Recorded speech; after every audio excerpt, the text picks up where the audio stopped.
it leads us into the next session of this segment, which is actually supported by Project Syndicate. And we have two speakers here, and we'll have some more. There will be no presentations and more of a Q&A. So for this session, we have the Managing Director of Media Advisory Services at MDIF, the Media Development Investment Fund. This is Patricia Torres-Burd, who has worked in the digital innovation space for over 20 years. And today she works with many clients and portfolios across the globe, focusing very much on sustainability. And we have Jonathan Hoffmann, who is the Chief Operating Officer of the Project Syndicate, which is a nonprofit providing commentary and analysis on global topics to more than 500 news outlets in more than 150 countries. So Jonathan's job is to ensure that Project Syndicate meets the needs of both its partners and its global audiences. And Project Syndicate has a lot of lessons to teach us.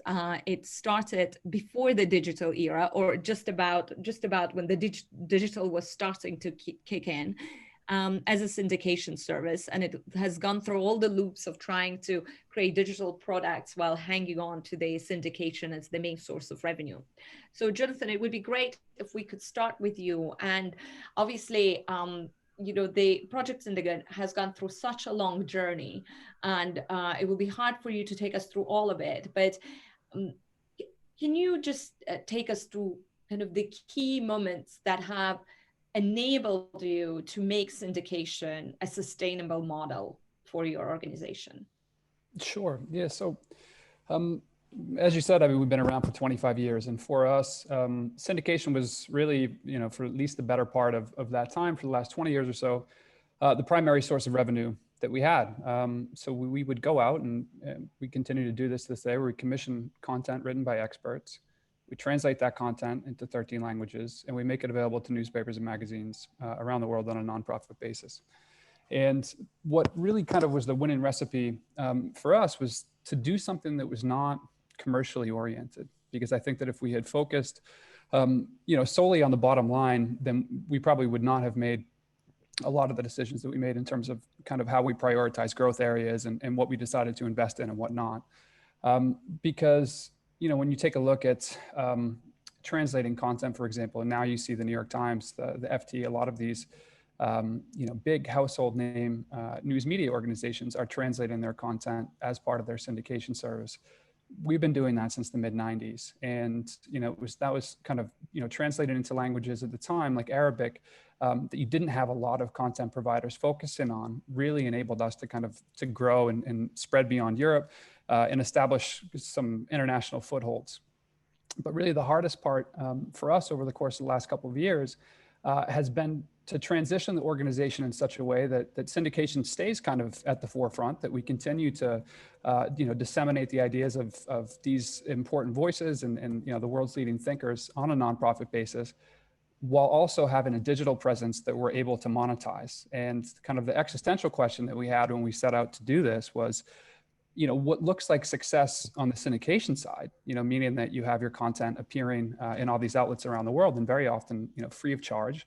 And today, of course, you know, with the internet, you can find our stories, you know, published in newspapers, you know, all over the place. If your content is appearing online elsewhere for free, how do you monetize it? You know, because one, your audience is in some ways fractured, and two, you know, you're just at a significant disadvantage when organizations like The Guardian, you know, that are republishing, you know, what you consider your kind of biggest contributors, you know, trounce you in SEO, you know, they trounce you in social media reach and things like that. So certainly our experience has been, I think, probably atypical. That said, I'm sure that there are a lot of similarities to kind of how we've approached growing digital revenue to some of the things that, you know, Patricia has seen with her partners at MDIF and, you know, with some of the people in the audience have experienced too. Yeah, and I want to get to the specifics in a little bit, but maybe it is good now to sort of widen it out. And Patricia, you work with so many newsrooms across and journalist organizations across the globe. You know, I think I'll get to the pandemic a little bit of later, but you know, what are some of the most common ways that your partners are achieving sustainability? I think it's hi, and it's thank you for having us. I think it's great that we're following Jennifer's presentation because it is all about audience engagement. Your survival will predicate on your ability to understand your market. And so our clients that do very well and the clients that have done extremely well for a very long time are the clients that were very keen to find a need, something that was missing, because you know we're all bombarded with news and information. And to really, to Jennifer's point that she explained it, rather than speak to the audience, is to have a relationship with the audience and fill the needs.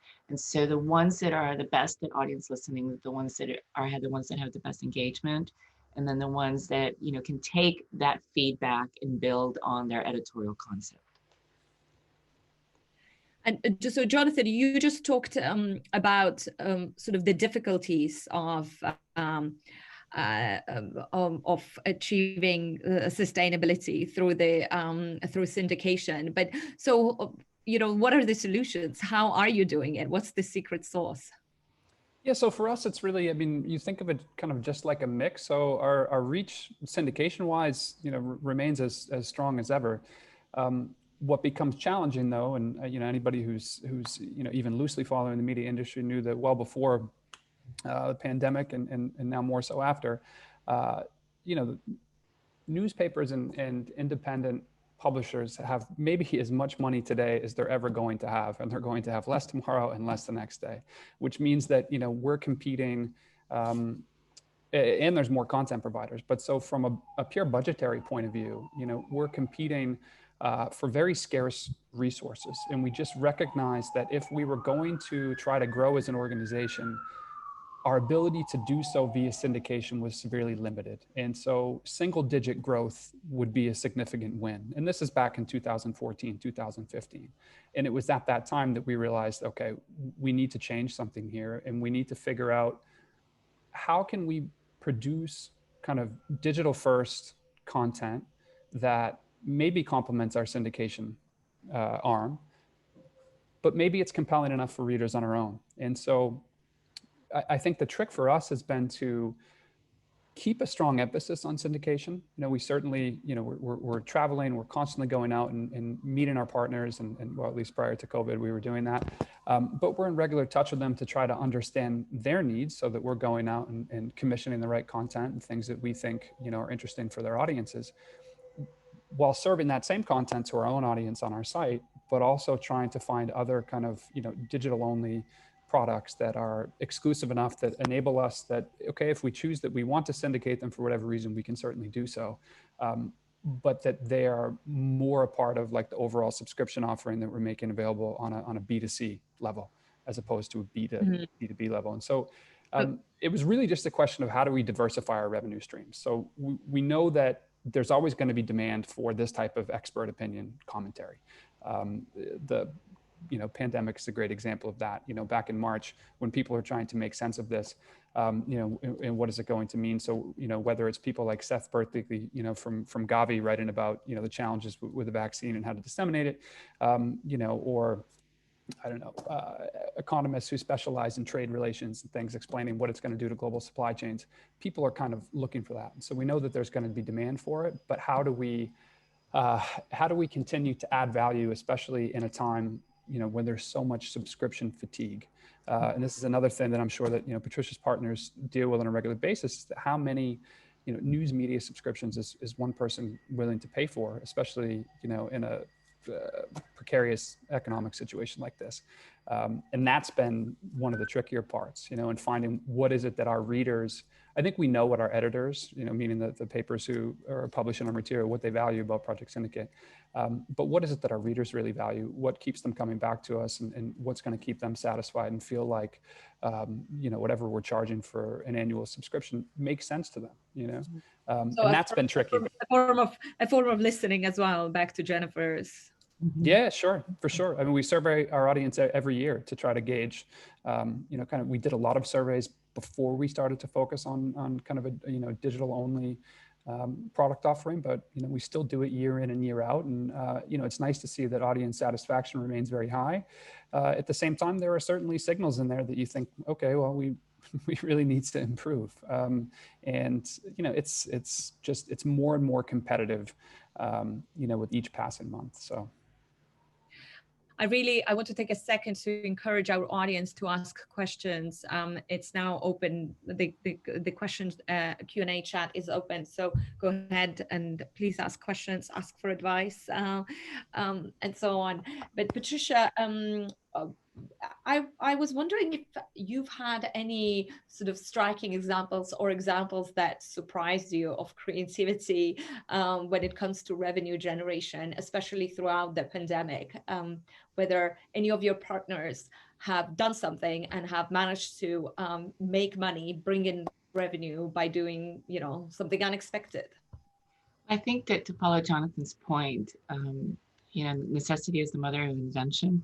I think it's also the mother of innovation, and especially I think the crisis has created a great deal of push forth for newsrooms to become innovative, because as Jonathan said, there's only so many subscriptions you can have. No matter how big of a fan you are of all the media outlets, it's how much can you realistically not only afford, but read, right?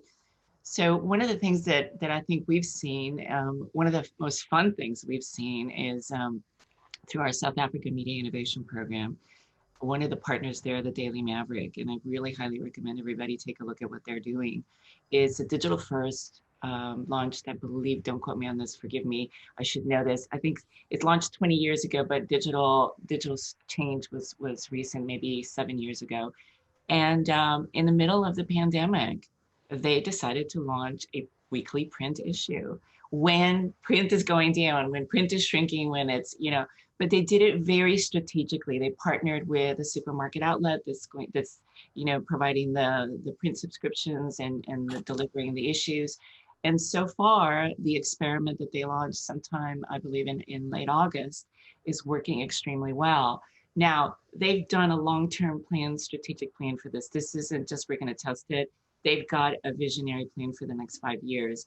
And I believe that one of the things that they do is they look at what they're doing is creation of product and really finding how they're going to target. Now, you would think, why would a digital media suddenly launch a print subscription? They felt that it would increase their audience impact. There would be a lot of people that maybe don't consume news digitally, and they wanted to find them. Whether that is going to be the way that it will change for them, it remains to be seen. But it's the strategic approach that they've tried. We've had other clients that have decided to, really lower the price of their advertising, to maybe give, incredible discounts, 5 for the price of 1, to help the local media businesses, maybe restaurants, or grocery stores, really small mom and pop businesses who normally would not be able to advertise, give them the incentive to be able to do that so that people can order their food and get takeout and do all the things to keep not only the economy going, but surviving. Why? Because in the long term, if you really do great business and you help a client, hopefully you'll have that client for a very long time when this is over. And so I think that one of the things that I like to impart upon everybody is that, what Jonathan is doing is listening to other news outlets that they syndicate with, trying to really find, the universal appeal to what people may look at. Don't stand alone as an island, collaborate. I think for me, collaboration is part of what Project Syndicate does, because it's a two-way street. A lot of our clients are finding ways to collaborate with other clients and really taking a heed of what ingredients can you change, but steal the recipe that someone else is doing, but adapt it to your market. So, so everybody always talks about the great success of the Texas Tribune and El Diario.es in Spain, who are not our clients, by the way, but we're big fans of them. And, a lot of what they have done can be transferred over to other markets, not 100%, to think about how do you engage an audience and get them to pay for news, whether it's with a paywall or support you through a membership, making that paywall non-existent, but support the movement that you're making. I'm curious in your take more generally about kind of future of sustainability and revenue for media organizations. Jonathan, until today, I actually didn't know that Project Syndicate was a nonprofit. I thought it was a for-profit organization. Patricia, my understanding is that most of your clients and partners are for-profit media organizations. There's been this massive surge, both in the United States and much more so in the kind of in the developing world of nonprofit newsrooms. And a lot of times it feels that without revenue options so limited, membership, subscription, maybe some production for some like Vox. So, we bring in some revenue through production, but again, it's marginal. It's very hard to imagine a scenario where you really manage to like peel yourself off kind of some sort of readership revenue and donations, right? And with advertising falling all across board, that makes it, and the platforms, Facebook, Google, and so on. So all of this makes it harder for people like myself to imagine the future for for-profit media. And I wonder whether, like, where do you stand on that, whether you think that we are yet to discover models for for-profit media, and media will yet once again be truly profitable, or are we forever kind of destined for let's be honest, poverty basically in this industry. So would love to hear your thoughts on that. Well, I mean, I think that for sure, unfortunately, profit follows scale at this point. And for the smaller organizations out there, it's, my sense is, and this is, clouded by our own experience, but there's really no one size fits all solution. And that kind of speaks to what Patricia said. We have the benefit of having access to editors from newspapers around the world who, we're able to meet with and chat with and get a sense of what people are doing that works, just like you would if you read Neiman Lab or some of the other kind of, industry related articles. And I don't think that there is anybody who would tell you that they have it figured out. And if they do, then it's, just a handful of publishers who have such massive volume of page views that advertising, is viable for them. And then it's much easier to build on everything else. I think what's hard is, I think there will be a better answer to your question in a year's time or in 2 years' time if events and some of those other things come back. But for sure, one of the things that I'm glad that we didn't do, simply because we're just not equipped to do it, was to really chase fads. When I first started here, it was, the rise of tablet editions, which people invested a lot in and kind of, fell. Then there was the, now the much maligned pivot to video, which didn't work out for other people, or I can't remember the name of some of these publications that were very, very good at pulling traffic from Facebook and elsewhere. All that stuff kind of dries up, it's these flash in a pan things that don't seem to work. And so, the recipe forward, as trite as it is to say, maybe is, you just focus on quality, doing what you do well, and collaborating with others where you don't do things as well. And speaking about video, for example, we felt like it was important to have some sort of multimedia content to offer to our readers, and certainly invested in that in various ways. And we were lucky enough to get some grants to invest in that, and just didn't really find fertile ground with it. There wasn't, okay, some videos did all right, but just knew very quickly that this wasn't a way forward for us, but now we have more video content on our site than ever before, because we partner with an organization called Econ Films that is in many ways kind of the multimedia equivalent of like a Project Syndicate. It's a natural fit. There's good cross-pollination. And it simply makes sense. So these types of partnerships, I think, for smaller organizations like Project Syndicate or smaller independent publishers are very important for people. That's the, you're only, when you can find these kind of symbiotic relationships, you can help yourself out, you can save costs, you can find new audiences. But otherwise, for me, I mean, the only fail-proof model, and I don't think it's even that simple. It's just massive scale, in podcasts, in video, in traffic, and only a few publishers can boast that. So, yeah, and I think I'd like to spin off of that is also know what you should do and what you should stay away from. I recently had a conversation with the digital head of a massive organization. Talk about scale. And he said to me that if anybody in their team ever came to him and asked them to do podcasts, he would say no, because it's not in line with their mission and it's not in line with what they do. And their audience would be fragmented and to some extent cannibalized. So I think that everybody's also always chasing that new shiny object. We've seen subscription and membership be the it thing this year for all the things we've discussed earlier, especially with ad revenue drying up. But I think it's also important for people to really understand is, does that make sense not only for the country that you're in, the audience that you serve, but more importantly, does it make sense for your business? Is that the way to go? No, nobody can know unless you do all the homework and do all the research. And as Jonathan pointed out, if video is a complementary thing that you can do, but video is not your strength, why would you invest in all of the equipment and all of the infrastructure that's required when you can find some way to collaborate? And so, you know, we sort of, you know, are a broken record, you know, diversify your revenue sources, find things that you can do.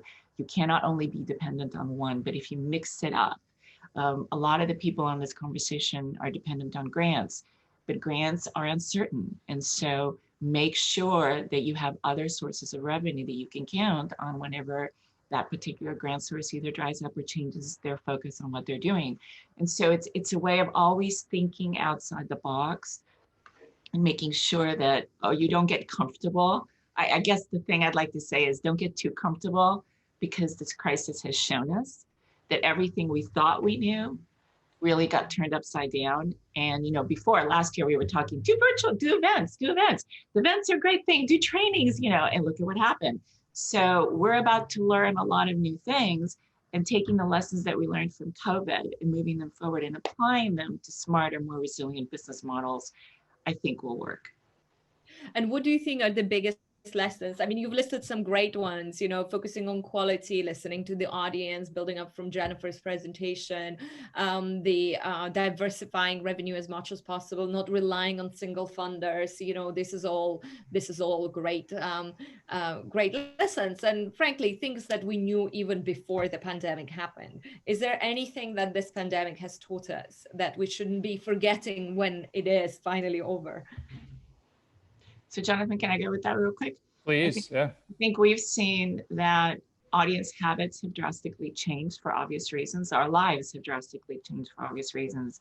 And so to some extent, if media was only doing political investigative pieces, you know, that audience needed COVID information, because journalists have been risking their lives and working hard with information that can and has saved lives.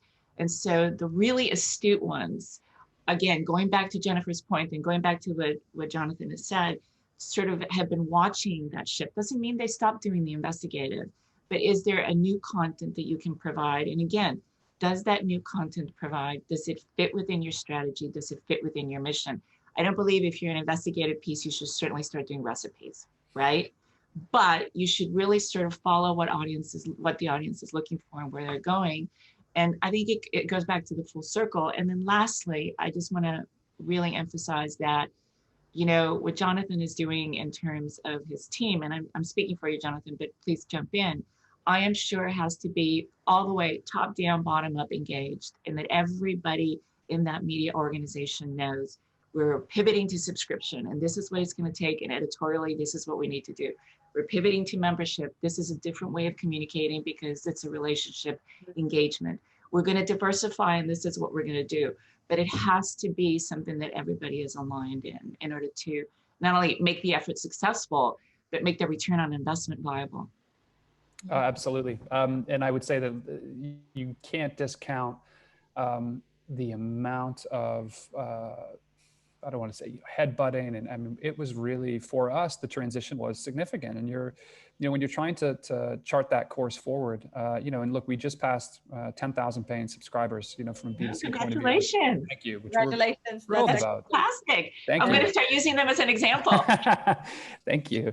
And that was, that was definitely one of our intermediate goals when we sat down and had these conversations, but that's 3 years. So after 3 years, we've hit that. We just crossed that 10,000 mark, and we're just delighted. What was the baseline 3 years ago that you started from? Zero. Yeah, amazing. We had zero. So, but 3 years prior to that, we were already thinking about what would come next and what made sense for us and what fit with our DNA. And we had to take a long, hard look at ourselves, you know, and we surveyed our readers, we surveyed our contributors, we surveyed our editors. We really kind of tore things apart and tried to get down to the very, you know, kind of DNA of Project Syndicate and what does a transition forward look like. And, you know, I think it was only through kind of some of that difficult self-reflecting and you know, change isn't easy. The organization itself, you know, has been around for 25 years. And so to kind of switch midstream and we're still doing it. It's still a challenge. But it becomes much easier to get full buy-in once you start to have a bit of success. And, you know, I would say that as happy as we are with 10,000, you know, all I see are the problems with it. You know, where are we weak? Where are we so it's hard to really appreciate it because you also see it as being fleeting. So it's great today, but you know, it's only going to be more competitive in 2021 and beyond. So how do we stay in business? And I have to say this, that everybody listening to this that is considering moving to a subscription for the first time or to membership, it took Jonathan and his team 3 years to get to 10,000 members. Yep. And so when I hear people say, I'm going to put up a paywall, or I'm going to put up a membership thing and I'm going to start making 30% of my revenue, that is what scares me the most. Because what they don't understand is that it takes a very long time. And I'm sure, as Jonathan pointed out, they surveyed, they figured out what people would be willing to pay. They did their homework on how people would be able to pay because the user experience is so important in order. And they understand that there's going to be a churn. I'm sure you lose a lot of subscribers and then you get some new subscribers. And so the balance is out. And so having realistic goals and understanding what you need to do is very important, because it costs money. It was not easy, I'm sure, and or zero cost to start a subscription system. It costs money, and so it will not pay for itself the first year. There are exceptions. There have been exceptions, let me say that. Yep. But you really need to understand that just because Project Syndicate has 10,000 members, or you know somebody else you hear this thing, that you're not going to most likely reach that in the first year.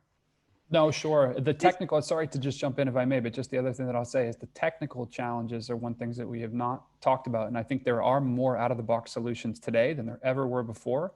But, you know, when we started, and so we work with an organization called Ludopoly that has a bespoke CMS system called Flowly that we use. And we've worked with them very closely to adapt that to our very specific needs over the course of the last couple of years.